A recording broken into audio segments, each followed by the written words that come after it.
భార్యాభర్తల మధ్య సంభాషణ. ఏమండి, మీకు ఒక విషయం చెప్పాలి రండి. ఏంటే నీ గోల?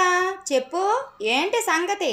మన పక్కింటి సుజాత లేదు, వాళ్ళ ఇంట్లో పాలు పోసిన వాడితో లేచిపోయింది. ఎవరైనా పాలుకు తోడుగా పెరుగు వేస్తారు కానీ పాలవాడిని తోడు తెచ్చుకోవడం ఏంటో విచిత్రంగాను. ఇంకో విషయం ఏంటంటే ఇవతల పక్క పద్మ లేదు, వాళ్ళ ఆయన ఇంట్లో లేనప్పుడు ఎవరితోనో ఫోన్లో కులుకుతుంది. ఇన్ని విషయాలు నాకు చెప్తున్నా కదే, అవి నిజాలా అబద్ధాలా అన్న విషయం తెలుసుకోరు కదే మీ ఆడవాళ్ళు. ముందు మన ఇల్లు గురించి ఆలోచించు, దృష్టి పెట్టు. ఆ తర్వాత పక్కింటి వాళ్ళ మీద ఎదురింటి వాళ్ళ మీద దృష్టి పెడుదువు కానీ. ఏమండి, ఎంత మాట అన్నారు? మీకోసం ప్రేమతో జీడిపప్పు ఉప్మా చేశాను, తినండి. నీ ప్రేమ బంగారం కాను, ఉప్మా అంతా నాకే పెట్టా, నీకోసం ఏమీ ఉంచుకోలేదా? నేను తిండి కోసం బ్రతకడం లేదు, మూడు కోసం మాత్రమే బ్రతుకుతున్నాను.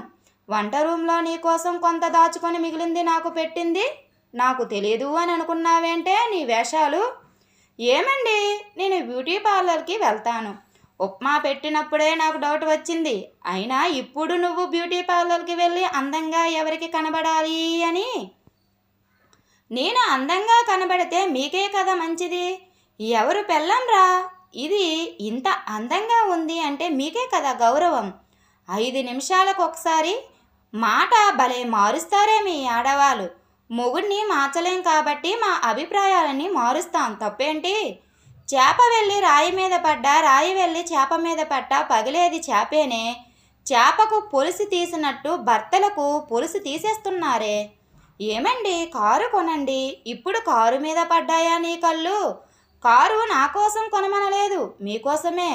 పెళ్ళైన కొత్తలో మహేష్ బాబులాగా తెల్లగా ఉండేవాడివి, బైక్ మీద తిరిగి తిరిగి కర్రిగా తయారయ్యారు, అందుకే కారు కొనమంటున్నాను.